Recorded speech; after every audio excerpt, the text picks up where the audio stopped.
Hello everyone, मेरा नाम है सीए उज्जवल सहगल और फ्रेंड्स आज हम कवर करने वाले हैं सीए इंटर इनकम टैक्स का एक बहुत ही इंपॉर्टेंट कंसेप्ट। सर इस कंसेप्ट का नाम है रेजिडेंशियल स्टेटस। सर ये हमने हर टाइम में देखा है कि इस चैप्टर से 6 से 8 मार्क्स का क्वेश्चन हर बार आते ही आता है। तो आप इस चैप्टर को आराम से करके आप 6 से 8 मार्क्स अपने पक्के कर सकते हो। बहुत ही आसान चैप्टर है, बहुत ही आसान तरीके से इसे कवर करने वाले हैं। ठीक है, तो सर सबसे पहला टॉपिक जो हम कवर करने वाले हैं वो है, और जो सबसे इंपॉर्टेंट टॉपिक है इस चैप्टर से क्या, कि हम रेजिडेंशियल स्टेटस कैसे निकालते हैं ऑफ एन इंडिविजुअल। यह मैं बात करने वाला हूँ एक इंडिविजुअल की, कि मैं एक इंडिविजुअल का रेजिडेंशियल स्टेटस कैसे निकालता। ठीक है, अब सर यहाँ पे एक क्वेश्चन आएगा कि हम निकालते ही क्यों हैं, क्योंकि मैं आपको एक बात बताता हूँ सर। देखो, हमारे रेजिडेंशियल स्टेटस पे ही डिपेंड करता है कि हमारी कौन सी इनकम इंडिया में टैक्सेबल होगी और कौन सी इनकम नहीं। इसलिए सबसे पहले स्टेप में हमारे स्टेटस क्या है ये जानना बहुत इंपॉर्टेंट है। तो सबसे पहले बात करने वाले हैं इंडिविजुअल की। तो सर देखो, अब पहले एक बात समझो क्या, तो जब भी मैं निकालता हूँ स्टेटस ऑफ एन इंडिविजुअल, तो सर एक चीज़ ध्यान रखना, सर एक इंडिविजुअल के 3 स्टेटस हो सकते हैं सर। या तो वो होगा रेजिडेंट, या वो होगा नॉन रेजिडेंट, और या वो होगा deemed resident of India. Sir ये जो डीम्ड है इसको थोड़े समय के लिए अलग रखते हैं, बिल्कुल एक अलग कंसेप्ट है। ठीक है, मतलब अब मान के चलो सर सिर्फ दो होते हैं, या तो एक इंडिविजुअल होगा रेजिडेंट ऑफ इंडिया या होगा नॉन रेजिडेंट ऑफ इंडिया। सबसे पहले स्टेप में देखूंगा कि क्या वो रेजिडेंट हो या वो non resident India.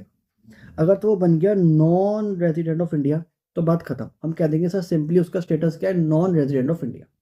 But sir अगर वो बना रेजिडेंट, तो सर हमें एक स्टेप और आगे जाना और हमें ये चीज़ चेक करनी है कि वो रेजिडेंट के साथ ऑर्डिनली रेजिडेंट है या फिर resident and not ordinarily resident of India. मैंने क्या कहा सर, इंडिविजुअल के नॉर्मली 3 स्टेटस होते हैं, रेजिडेंट, नॉन रेजिडेंट या फिर deemed resident of India. Sir जो डीम्ड है इसको हम थोड़े समय के लिए अलग रखते हैं, बिल्कुल अलग कंसेप्ट है, ये अलग से पढ़ के चलेंगे। सर अभी आप समझो सिर्फ दो होंगे, या तो होगा रेजिडेंट और या होगा नॉन रेजिडेंट ऑफ इंडिया। अगर तो वो बन गया नॉन रेजिडेंट ऑफ इंडिया तो बात खत्म, उसका स्टेटस सिंपली क्या हो गया, non resident of India. But sir अगर वो बना रेजिडेंट ऑफ इंडिया तो सिंपली हमें एक स्टेप और आगे जाना है और ये चीज़ चेक करनी है कि वो रेजिडेंट तो है, बट क्या वो resident and ordinarily resident of India है या फिर resident and not ordinarily resident of India. ठीक है, ये सिंपली एक फ्लो है कि क्या क्या स्टेटस होते हैं इंडिविजुअल के। आई होप आपको ये चीज़ समझ में आई होगी। ठीक है, अब सर पहला सवाल ये उठा कि सबसे पहले स्टेप में मुझे ये चीज़ चेक करनी है कि वो रेजिडेंट है या फिर नॉन रेजिडेंट है। तो सर ये मैं कैसे पता लगाऊं कि एक इंडिविजुअल रेजिडेंट है या फिर नॉन रेजिडेंट है। तो देखो इसके लिए मैं सिंपली कहा, ये रहा बॉक्स, हमने जब बात करी है सर क्या कहा, सर मैं कैसे पता लगाऊं एक इंडिविजुअल रेजिडेंट है या फिर नॉन रेजिडेंट है। तो मैंने कहा अगर कोई इंडिविजुअल एनी कंडीशन, मतलब इन दोनों में से कोई एक कंडीशन पूरी करता है, ध्यान देना मैंने क्या वर्ड यूज़ करा है, एनी। तो अगर कोई इंडिविजुअल इन दोनों में से कोई एक कंडीशन पूरी करता है तो वो बन जाएगा रेजिडेंट, और अगर वो दोनों में से कोई भी कंडीशन पूरी नहीं कर रहा है तो वो बन जाएगा non resident. I hope it is clear. क्या, अब सर पहली कंडीशन क्या है, पहली कंडीशन है कि उसका stay in India during previous year, जिस साल के लिए हम चेक कर रहे हैं कि इस साल इंडिया का रेजिडेंट है या नहीं, उस साल उसका स्टे इन इंडिया देखो। अगर तो उसका stay in India equal to और मोर देन 182 डेज है, अगर उसका stay in India during previous year, जिस साल हम स्टेटस चेक कर रहे हैं, 182 डेज या उससे ज़्यादा है, 182 डेज उससे ज़्यादा है, तो वो बन जाएगा रेजिडेंट ऑफ इंडिया। अच्छा सर दूसरी कंडीशन क्या है, दूसरी कंडीशन ये है कि उसका stay in India during previous year कितना होना चाहिए, 60 डेज और मोर, 60 दिन या उससे ज़्यादा। एंड यहाँ पे एक चीज़ और है, एंड जिस साल की हम निकाल रहे हैं स्टेटस उससे पहले वाले 4 साल लो, उन 4 सालों में मिला के उसका टोटल स्टे कितना होना चाहिए, 365 डेज और मोर। दोबारा रिवाइज करा, तो मैंने क्या कहा सर, एक इंडिविजुअल इंडिया का रेजिडेंट तब बनेगा जब वो इन दोनों में से कोई एक कंडीशन पूरी करता है। पहली कंडीशन क्या है, उसका stay in India during previous year कितना होना चाहिए, 182 डेज और मोर। या फिर दूसरी कंडीशन क्या है, stay in India during previous year कितना हो, 60 डेज और more, and stay in India during 4 year, कौन से 4 ईयर, बिफोर पीवाई, जिस साल के लिए हम चेक कर रहे हैं उससे पहले वाले 4 सालों में मिला के उसका टोटल स्टे 365 डेज और मोर। अगर कोई बंदा इन दोनों में से कोई एक कंडीशन पूरी करता है तो 182 डेज वाली या 60 प्लस 365 वाली, तो वो इंडिया का रेजिडेंट बन जाएगा। अगर वो दोनों नहीं करता तो वो सिंपली इंडिया का नॉन रेजिडेंट बन जाएगा। ठीक है, अब सर यहाँ पे एक चीज़ ध्यान रखना,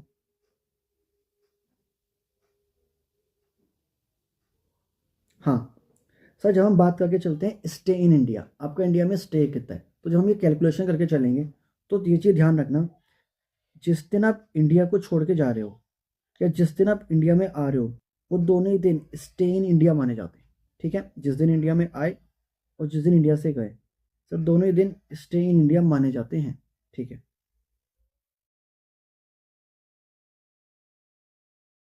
ठीक है, ओके सर, तो यहाँ तक मैं समझ में आ गया कि आप नॉन रेजिडेंट हो या फिर नॉन रेजिडेंट हो। ठीक है, अब सर यहाँ पे बस इस इन दोनों बात के एक छोटे से एक्सेप्शन, अभी आप मैंने क्या कहा, आपको इन दोनों में से कोई एक कंडीशन पूरी करनी होती है तो आप बन जाते हो रेजिडेंट ऑफ इंडिया। ठीक है, बट सर ये तीन केस है, इन तीन केस के अंदर आपको सिर्फ पहली कंडीशन ही एप्लीकेबल होती है, मतलब अगर आपको इंडिया का रेजिडेंट बनना है तो आपको 182 डेज और मोर स्टे इंडिया में होना चाहिए। इन तीन केसेस के अंदर हम ये सेकंड कंडीशन को भूल जाएंगे, हम कहेंगे सेकंड कंडीशन ये एप्लीकेबल ही नहीं होती है। अगर आपको इंडिया का रेजिडेंट बनना है तो सिंपली आपको सिर्फ पहली कंडीशन पूरी करनी है, पहली कंडीशन पूरी इंडिया के रेजिडेंट, पहली कंडीशन पूरी नहीं तो इंडिया के रेजिडेंट नहीं। सर वो कौन से तीन केस है जहाँ सिर्फ ओनली वन कंडीशन अप्लाई होगी, कौन सी वाली, 182 डेज वाली। ठीक है, तो सर जो पहले केस है, उन तीन केस में पहला केस क्या है, अगर कोई इंडिया का सिटीज़न है, इंडिया का सिटीज़न है जो लीव कर रहा है इंडिया, जो इंडिया छोड़ के जा रहा है, क्यों, for the purpose of employment outside India. Sir वो इंडिया को छोड़ के जा रहा है, इंडिया के बाहर जा रहा है, क्यों, क्योंकि उसे इंडिया के बाहर कोई एम्प्लॉयमेंट मिल रहा है या वो अपना कोई बिजनेस करने वाला है, मतलब वो इंडिया के बाहर रोजगार के लिए जा रहा है, तो ऐसे केस में वो इंडिया का रेजिडेंट तभी बनेगा जब उसका इंडिया में स्टे 182 डेज और मोर हो, उस पर सेकेंड कंडीशन एप्लीकेबल नहीं होगी। तो पहले इसका एक्सेप्शन क्या था, जहाँ से पहली कंडीशन अप्लाई होती है, sir Indian citizen leave India during previous year for employment outside India. Sir दूसरा एक्सेप्शन, इंडियन सिटीजन जो लीव कर रहा है India as a member of crew, मतलब वो किसी क्रू में, किसी शिप के क्रू में काम करता है और वो एज अ जो जिस शिप में वो काम करता है एज अ क्रू, उस शिप के साथ ही इंडिया के बाहर जा रहा है, तो ऐसे केस के अंदर भी आप से पहली कंडीशन एप्लीकेबल होती है। ठीक है, ओके। अब इसमें तीसरा पॉइंट था, मान के चलो सर कोई इंडियन सिटीजन है या फिर पर्सन ऑफ इंडियन ओरिजिन है, सर या तो इंडियन सिटीजन है या फिर पर्सन ऑफ इंडियन ओरिजिन है, जो नॉर्मली स्टे करता है आउटसाइड इंडिया, वो नॉर्मली इंडिया के बाहर रहता है, हालांकि है वो इंडिया का सिटीजन या फिर person of Indian origin, but वो स्टे मतलब वो रहता है नॉर्मली आउटसाइड इंडिया। ठीक है, अब सर क्या हुआ, वो during previous year come on a visit in India, वो नॉर्मली इंडिया के बाहर रहता है पर वो विजिट घूमने आया है इंडिया में। ठीक है, और सर जो उसकी इंडियन सोर्सेज से इनकम है, जो वो इंडिया से इनकम कमा रहा है, वो अप टू 15 लाख है। ये पॉइंट थोड़ा बड़ा, मैं दोबारा रिपीट करता हूँ, मैं सिंपली कहा अगर कोई इंडियन सिटीजन है या पर्सन ऑफ इंडियन ओरिजिन है जो नॉर्मली स्टे करता है आउटसाइड इंडिया और वो during the previous year visit पे आया है इंडिया में और उसकी इंडियन सोर्सेज से इनकम अप टू 15 लाख है, 15 लाख तक है, तो उस केस में भी सिर्फ पहली कंडीशन अप्लाई होगी। ठीक है, तो हमने क्या पढ़ा, एक बार दोबारा मैं रिवाइज करता हूँ। तो हमने सिंपली ये चीज़ पढ़ी क्या, कि अगर किसी इंडिविजुअल को इंडिया का रेजिडेंट बनना है, इंडिया का रेजिडेंट बनना है, तो उसे इन दोनों में से कोई एक कंडीशन पूरी करनी हो। ठीक है, उसमें पहली कंडीशन क्या थी, 182 डेज वाली, दूसरी क्या थी, 60 डेज प्लस 365 डेज वाली। ठीक है, सिंपली दोनों में से कोई कंडीशन पूरी करो और आप इंडिया के रेजिडेंट बन जाओगे। ठीक है, पर सर मैंने कहा ये तीन केस वो हैं, इन तीन केस के अंदर आपके ऊपर से पहली कंडीशन अप्लाई होगी, मतलब 182 डेज और मोर, मतलब अगर आपको इंडिया का रेजिडेंट बनना है तो आपका स्टे 182 डेज और मोर होना चाहिए, सेकंड कंडीशन आप पे एप्लीकेबल नहीं होगी। हमने ये तीन पॉइंट पढ़े। ठीक है, ओके। अब सर जब मैं तीसरा पॉइंट पढ़ा था तो मैंने इसमें एक कंडीशन थी क्या, कि आपकी इंडियन सोर्सेज से इनकम 15 लाख तक होनी चाहिए, तभी आप इन तीन केस में कवर हो गए। अब यहाँ पे सर एक क्वेश्चन ये उठा क्या, मानो अगर किसी की इनकम इंडियन सोर्सेज से इनकम है वो 15 लाख से ज़्यादा है, जैसे आपकी इनकम 15 लाख से ज़्यादा होगी तो आप इन तीन केस में कवर नहीं होगे। तो सर उस केस में क्या होगा, तो उस केस के अंदर अगर आप इंडियन सिटीज़न हो या पर्सन ऑफ इंडियन ओरिजिन हो, स्टे आउटसाइड इंडिया है, विजिट पे है इंडिया में और आपकी इंडियन सोर्सेज से इनकम 15 लाख से ज़्यादा है, आपकी इनकम 15 लाख से ज़्यादा है, तो उस केस के अंदर सर आप पे सेकंड कंडीशन अप्लाई हो जाएगी। सर क्यों हो जाएगी, क्योंकि आप इन तीन केस से बाहर हो जाओगे। तो ऑब्वियस आप पे सेकंड कंडीशन अप्लाई हो जाएगी। बट एक चीज़ ध्यान रखना, सेकंड कंडीशन के अंदर यहाँ पे 60 की जगह 120 डेज हो जाएगा। मतलब अगर आपका स्टे इन प्रीवियस ईयर कितना होना चाहिए, 120 डेज और मोर, 60 नहीं 120 दिन। बाकी 365 वाली सेम रहेगी, बस यहाँ पे 120 हो जाएगा। आई होप इट इज़ क्लियर। सब कब होगा, जब आपकी इनकम 15 लाख से ज़्यादा होगी। और ऐसे केस के अंदर आप हमेशा, अगर आप ये 120 दिन वाली कंडीशन के चक्कर में इंडिया के रेजिडेंट बनते हो, तो उस केस के अंदर आप हमेशा resident and not ordinary resident of India बन के चलोगे। सिंपल सी बात थी क्या। एक बार दोबारा रिवाइज कर, तो मैं सिंपली कहा, अगर एक बार हम पूरा रिवाइज करते हैं, अब तक हमने क्या पढ़ा, हमने सिंपली ये चीज़ पढ़ी क्या, देखो एक इंडिविजुअल या तो होता है रेजिडेंट या वो होता है नॉन रेजिडेंट ऑफ इंडिया। अगर किसी इंडिविजुअल को रेजिडेंट ऑफ इंडिया बनना है तो उसे इन दोनों में से कोई एक कंडीशन पूरी करनी होगी। पहली कंडीशन क्या थी, प्रीवियस ईयर में स्टे 182 डेज और मोर। और दूसरी कंडीशन क्या थी, प्रीवियस ईयर में स्टे 60 डेज और मोर, प्लस प्रीवियस ईयर से पहले वाले 4 सालों में मिला के स्टे 365 डेज और मोर। ठीक है, बट सर 3 केस ऐसे होते हैं जहाँ पे सिर्फ पहली कंडीशन अप्लाई होती है। मतलब अगर आपको इंडिया का रेजिडेंट बनना है तो आपका प्रीवियस ईयर में स्टे 182 डेज और मोर होना चाहिए। सर 3 केस कौन से होते हैं, पहला इंडियन सिटीजन जो लीव करता है India for the purpose of employment outside India. Sir दूसरा केस क्या था, इंडियन सिटीजन जो लीव करता है India as a member of group. और सर तीसरा केस क्या था, इंडियन सिटीजन या फिर पर्सन ऑफ इंडियन ओरिजिन जो नॉर्मली स्टे तो करता है आउटसाइड इंडिया, बट वो प्रीवियस ईयर में विजिट पे आया इंडिया पे और उसकी इंडियन सोर्सेज से इनकम 15 लाख तक है। ठीक है सर, यहाँ पे 3 केस के अंदर सिर्फ पहली कंडीशन अप्लाई होगी, 182 डेज और मोर। अगर आपको इंडिया का रेजिडेंट बनना है तो आपको 182 डेज और मोर वाली कंडीशन पूरी करनी होगी। बट सर मैंने सिंपली कहा, आपने लास्ट पॉइंट में क्या था, इंडियन सोर्सेज से इनकम कितनी होनी चाहिए, 15 लाख। अगर इंडियन सोर्सेज से इनकम 15 लाख से ज़्यादा चले गई इस थर्ड पॉइंट में, तो उस केस पे आप पे सेकंड कंडीशन भी अप्लाई होगी, फर्स्ट भी होगी। पर सेकंड कंडीशन के अंदर यहाँ पे 60 डेज की जगह 120 डेज हो जाएगा। ठीक है, ओके। और सर आगे चल के अगर आप इस 120 दिन वाली कंडीशन, 60 की जगह 120 दिन, इसके चक्कर में आप इंडिया के रेजिडेंट बनते हो, तो ऐसे केस के अंदर आप RNOR ही बनोगे। मतलब आप क्या बनोगे, resident and not ordinary resident of India. Simple सी बात थी, I hope it is clear. ठीक है, तो सर यहाँ तक हमने सिर्फ ये चीज़ सीखी कि एक इंडिविजुअल कब रेजिडेंट बनता है और कब नॉन रेजिडेंट बन के चलता है। अब सर ये था पहला स्टेप, आसान था। अब ये पहला स्टेप जब पूरा होता है, अगर इसके बेस पे या तो आप बनोगे नॉन रेजिडेंट, बन गए बात खत्म। अगर आप बन गए रेजिडेंट तो आगे में ये चीज़ चेक करना है कि आप रेजिडेंट एंड ऑर्डिनरी रेजिडेंट हो या फिर resident and not ordinary resident of India हो। ठीक है सर, उसके लिए आप, इसे हम कहते हैं आप ROR हो या फिर RNOR हो।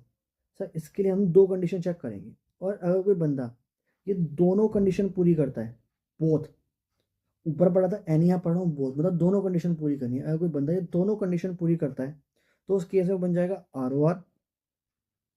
और अगर वो दोनों में से कोई एक भी कंडीशन पूरी नहीं करता, फिर दोनों कंडीशन पूरी नहीं करता, तो वो बनेगा RNOR। ठीक है, अब सब वो 2 कंडीशन कौन सी हमें पूरी करनी होती है अगर हमें ROR बनना है। ठीक है सर, प्रीवियस ईयर से पहले वाले 10 साल देखो, प्रीवियस ईयर जिस साल की इनकम निकाल रहे हो उससे पहले वाले 10 साल देखो। आप एटलीस्ट 2 साल के लिए इंडिया के रेजिडेंट होने चाहिए। और प्रीवियस ईयर से पहले वाले 7 साल देखो, 7 ईयर्स में, प्रीवियस से पहले वाले 7 ईयर्स में, उन सब में आपको जो भी स्टे इन इंडिया टोटल मिला के वो 730 डेज और मोर होना चाहिए। अगर अभी दोनों कंडीशन पूरी करते हो तो आप बनोगे ROR, अगर आप नहीं करते हो तो आप बनोगे RButNOR। I hope it is clear, okay. तो सर यहाँ तक हमने सीखा कि एक इंडिविजुअल का स्टेटस कैसे निकालना है, रेजिडेंट, नॉन रेजिडेंट, फिर ROR, RNOR। हमने यहाँ तक हमें सारी चीज़ समझ में आ गई। ठीक है, अब बस एक छोटी सी बात हो रहा है क्या, सर मैंने कहा था जो ये मेंबर ऑफ क्रू वाला केस होता है, इस केस के अंदर हम स्टे इन इंडिया कैसे निकालते हैं, तो इसका थोड़ा अलग तरीका है। सर सिंपली ये है कि आप देखो, जब भी कोई मेंबर ऑफ क्रू जाता है तो वो एक सर्टिफिकेट में एंटर करता है जब वो जा रहा होता है, और वापसी आता है तब भी कोई उनका कंटिन्यूस डिस्चार्ज सर्टिफिकेट पे साइन करना होता है। तो जिस दिन आप ज्वाइनिंग का साइन करोगे और जिस दिन आप एग्जिट का साइन करोगे, इस टोटल को मानिए कि आपका स्टे है आउटसाइड इंडिया, आप इंडिया के बाहर रहे, आप शिप पे रहे, और 365 में से माइनस करो तो आपका आ जाएगा स्टे इन इंडिया। ज़्यादा इंपॉर्टेंट नहीं था, बस पता होना चाहिए। आई होप इट इज क्लियर। ठीक है, अब सर यहाँ तक हमने केस कवर कर लिया। अब सर एक छोटी सी बात बची, डीम्ड रेजिडेंट ऑफ इंडिया। अब सर ये क्या होता है, वो ये मुझे लग रहा है इस अटेम्प्ट के लिए बहुत इंपॉर्टेंट क्वेश्चन कॉन्सेप्ट है, आईसीएआई यहाँ से पूछ सकते हैं। तो इसे चलो थोड़ा ध्यान से सुना सर। क्या अब सर पहला आपने कहा सर डीम का मतलब क्या है। सर डीम का मतलब ऐसा है कि कोई एक इंडिविजुअल है जो इंडिया का रेजिडेंट होगा तो नहीं, but as per income tax act हम उसे बना लेंगे, हम उसे डीम कर लेंगे कि वो इंडिया का रेजिडेंट है। ये तो इसका सिंपल मतलब। अब सर कब एक हम इंडिविजुअल को डीम रेजिडेंट ऑफ इंडिया मानते हैं, तो देखो उसके लिए कुछ ये कंडीशन पूरी करनी होती है। अगर कोई बंदा ये कंडीशन पूरी करता है तो वो इंडिया का डीम रेजिडेंट बन जाता है। अब सर पहली कंडीशन क्या, कि आप एक इंडिया के सिटीज़न होने चाहिए। अगर आप एक इंडिया के सिटीज़न हो, ठीक है, और आपकी income from Indian sources 15 lakh से ज़्यादा है ड्यूरिंग प्रीवियस ईयर। पहली क्या थी, आप इंडिया के सिटीज़न होने चाहिए, आपकी इंडियन सोर्सेज से इनकम 15 लाख से ज़्यादा होनी चाहिए। अच्छा, अब सर एक कंडीशन और है क्या, कि आप not liable to pay tax in any other country due to residence या एनी अदर रीज़न। सही, इसका मतलब क्या है, मैंने सिंपली ये चीज़ कही, अगर कोई इंडिया का सिटीज़न है जो इंडिया से इनकम कमा रहा है 15 लाख से ज़्यादा, और वर्ल्ड में वो किसी और कंट्री में टैक्स पे नहीं कर रहा है, वर्ल्ड में किसी और कंट्री में वो लाइबल टू पे टैक्स नहीं है, तो ऐसे बंदे को हम इंडिया का डीम रेजिडेंट मान लेते हैं। बस वो इंडिया का नॉर्मल वो नहीं होना चाहिए रेजिडेंट, क्योंकि मानो अगर कोई बंदा ऑलरेडी इंडिया का रेजिडेंट बन चुका है इन दोनों में से कोई कंडीशन पूरी करके, तो सॉफ्टवेयर हम उसे डीम रेजिडेंट नहीं बनाएंगे, क्योंकि वो ऑलरेडी है। अब कोई बंदा रेजिडेंट नहीं बनाए और इसके अलावा वो 3 कंडीशन पूरी करता है, कौन सी 3 कंडीशन, वो इंडिया का सिटीज़न होना चाहिए, उसकी इंडिया से इनकम 15 लाख से ज़्यादा होनी चाहिए, और वो not liable to pay tax in any other country due to residence या एनी अदर सिमिलर रीज़न। अगर कोई ऐसा बंदा है तो हम उसे इंडिया का डीम रेजिडेंट मान लेंगे। और सर एक चीज़ ध्यान रखना, अगर कोई बंदा इंडिया का डीम रेजिडेंट बनता है तो वो हमेशा resident and not ordinary resident of India बन के चलता है, ठीक है। अब सर यहाँ पे एक कीवर्ड आया, आपने क्या कहा कि वो बंदा not liable to pay tax होना चाहिए इन एनी अदर कंट्री। अब sir not liable to pay tax का मीनिंग क्या है।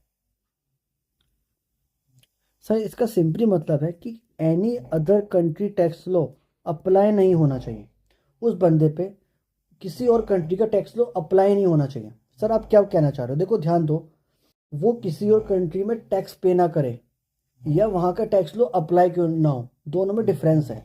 ऐसा हो सकता है कि उसे किसी और कंट्री का टैक्स लॉ अप्लाई हो रहा हो, बट ड्यू टू एग्जाम्पशन या एनी अदर रीज़न वहाँ पे वो कुछ टैक्स पे ना कर रहा हो, तो ऐसे केस में डीम रेजिडेंट नहीं बनेगा। डीम रेजिडेंट तब बनेगा जब उस पर किसी और कंट्री का टैक्स लॉ अप्लाई ही ना हो। तो सर इसके लिए हमने लिया है एग्जाम्पल। देखो एग्जाम्पल में पहला केस क्या है, फॉरेन कंट्री का टैक्स लॉ हम पे अप्लाई होता है। मानो मैं अमेरिका में कुछ रहता हूँ और मुझ पे अमेरिका का टैक्स लॉ अप्लाई होता है, बट मेरी इनकम कम है या मुझे कुछ स्पेशल एग्जाम्पशन मिल गई, इसलिए मुझे वहाँ पे कुछ टैक्स पे नहीं करना पड़ा।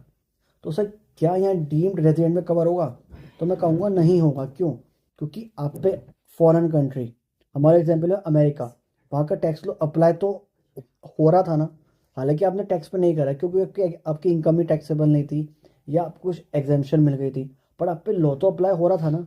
तो ऐसे केस के अंदर आप डीम रेजिडेंट का कॉन्सेप्ट नहीं लगा सकते। तो मैंने ये कहा कि still liable to pay tax in foreign country, तो जो section 1 sub section A apply नहीं होगा, मतलब डीम्ड रेजिडेंट का कॉन्सेप्ट हम पे अप्लाई होकर नहीं चलेगा। अब सर दूसरा केस क्या है, कि फॉरेन कंट्री में टैक्स लॉ हम पे अब अप्लाई ही नहीं होता है, हम उसमें कवर ही नहीं है, कि टैक्स लॉ अप्लाई ही नहीं है। तो ऐसे केस के अंदर हम फॉरेन कंट्री में क्योंकि not liable to pay tax है, तो वहाँ पे डीम्ड रेजिडेंट का कॉन्सेप्ट लग के चलेगा। आई hope it is clear. Sir इसका सिंपली ये मतलब है कि फॉरेन कंट्री में टैक्स पे नहीं किया ये मेरे लिए इररेलीवेंट है, मेरी इनकम फॉरेन कंट्री में एग्जाम्प्ट हो गई ये मेरे लिए इररेलीवेंट है। मुझे ये चीज़ देखनी है डीम्ड रेजिडेंट के लिए, क्या फॉरेन कंट्री का टैक्स लॉ मुझ पर अप्लाई हो रहा है या नहीं।